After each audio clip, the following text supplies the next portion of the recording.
J'avais un problème de micro, donc ils n'ont pas pu mettre le micro. Si vous sentez que je baisse le ton, vous me demandez de parler plus fort. Voilà. Donc je vous remercie d'être là. J'espère que la conférence va vous plaire. Et vous avez aussi de l'eau si vous voulez vous servir à l'entrée. Alors, il y a un enregistrement officiel qui est fait là, de la conférence. Les autres enregistrements, évidemment, pour l'instant, ne sont pas autorisés. Et puis, donc, à la fin, si vous voulez, il y a des livres et je ferai à la fin des dédicaces pour ceux qui veulent. C'est juste que vous le savez. En général, j'oublie de le dire, donc à chaque fois, on me dit que je le dis. Et puis, voilà. Alors, aujourd'hui, je voulais vous parler du titre que j'ai donné à la conférence, c'est Harcèlement et psychologie du pouvoir. Alors pour ceux qui ont déjà assisté à des conférences, elle est un petit peu différente des autres conférences, donc on va voir. Et puis pour ceux qui n'ont jamais assisté à des conférences sur le harcèlement, ça permettra de découvrir d'autres accès. Alors pourquoi ça va être un petit peu, est-ce que ça marche ce truc, un petit peu différent. Alors, parce qu'on va faire quelques petits exercices. Alors dans un premier temps, je vais juste resituer ce qui m'intéressait au niveau de mes recherches, parce que moi je suis psychologue, je suis docteur en psychopathologie, j'interviens en cabinet libéral, j'interviens aussi au niveau des entreprises, beaucoup. Donc ça a été une réflexion au départ sur le harcèlement, et puis après j'ai fait une réflexion sur l'autorité aussi au niveau des familles et des entreprises. Et je me suis rendu compte, parce que j'écrivais 2 livres en même temps, et je me suis rendu compte ici au Québec qu'il y avait un point commun en fait, parce qu'il y en avait un sur le harcèlement et un sur l'autorité. Je ne comprenais pas quel était le point commun. Et en fait, le point commun, c'est que c'est la question du pouvoir, c'est-à-dire que le harcèlement, c'est toujours un abus de pouvoir, alors que l'autorité, c'est plutôt un pouvoir qui est juste. Donc quand il n'y a pas d'autorité, par exemple dans une famille ou dans une entreprise, une autorité juste, il peut y avoir du harcèlement. Si vous voulez, l'autorité, elle vient légitimer quelque chose, parce que soit on a une compétence, soit on a un savoir qui fait qu'on a une autorité.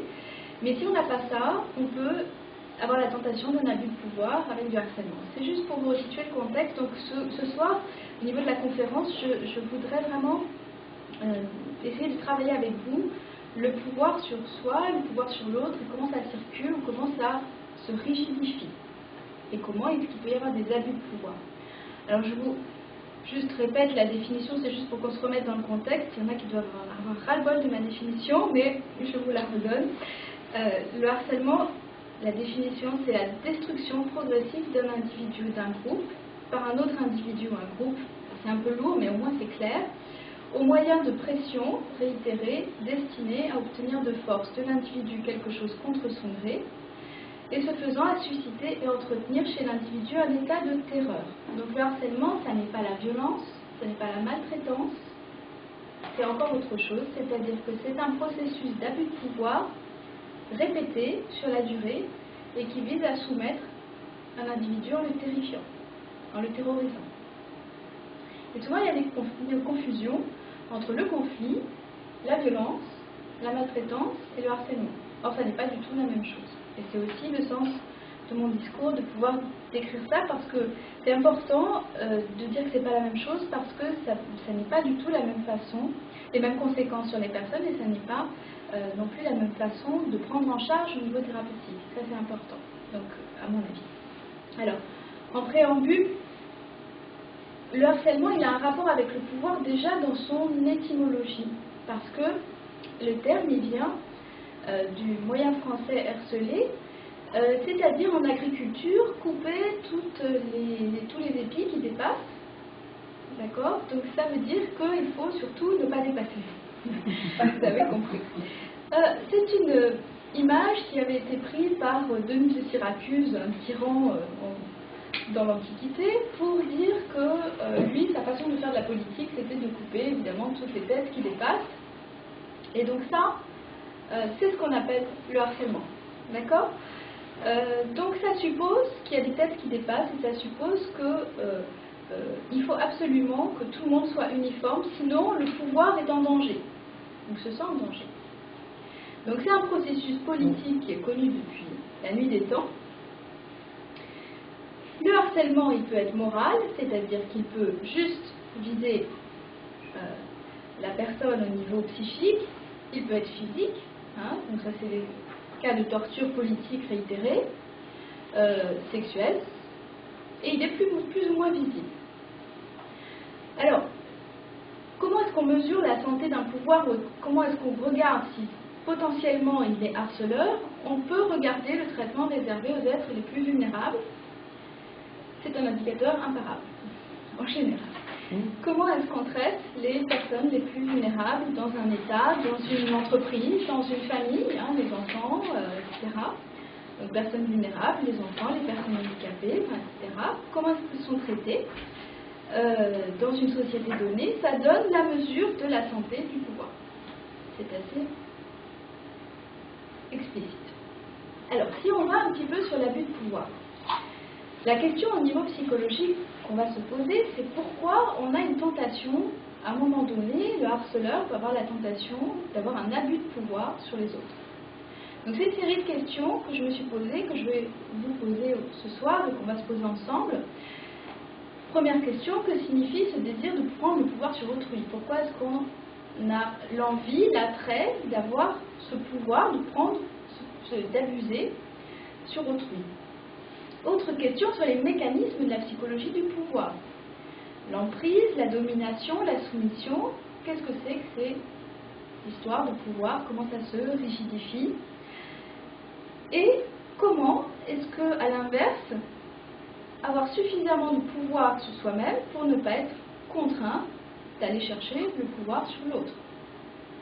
Ou, inversement, d'être vampirisé par l'autre.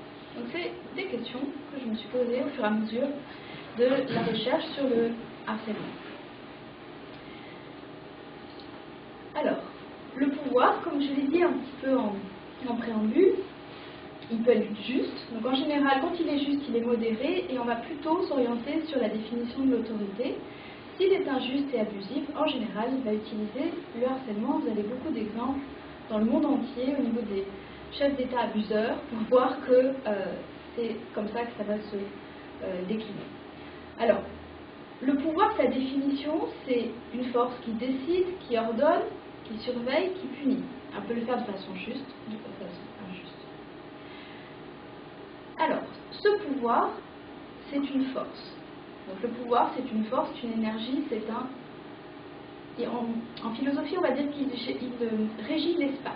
Le pouvoir, il contrôle les surfaces, il régit les populations, il régit les territoires. C'est pareil dans la famille, c'est pareil dans l'entreprise, c'est pareil dans les sociétés. Pour être un petit peu adouci, il a besoin d'avoir une conscience. Et donc, ça veut dire de s'inscrire dans la durée.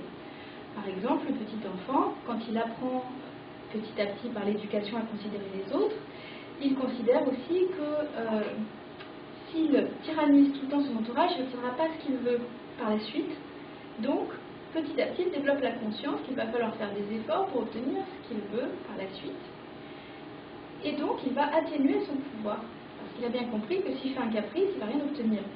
Mais, ça dépend de quoi. En tout cas, dans un contexte éducatif sain, s'il fait un caprice, normalement, il ne l'obtient pas. Et donc, il va développer la conscience de pouvoir obtenir plus tard quelque chose. Et puis, ça veut dire aussi, cette conscience-là, qu'on fait attention dans les décisions qu'on prend aux conséquences qu'elles vont avoir pour l'avenir.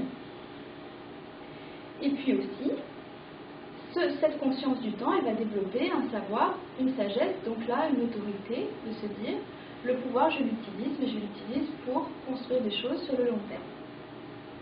Alors, dans cette perspective, normalement, le savoir vient consolider le pouvoir, vient le renforcer, mais pour certains, et notamment certains harceleurs, ça peut lui faire de coup.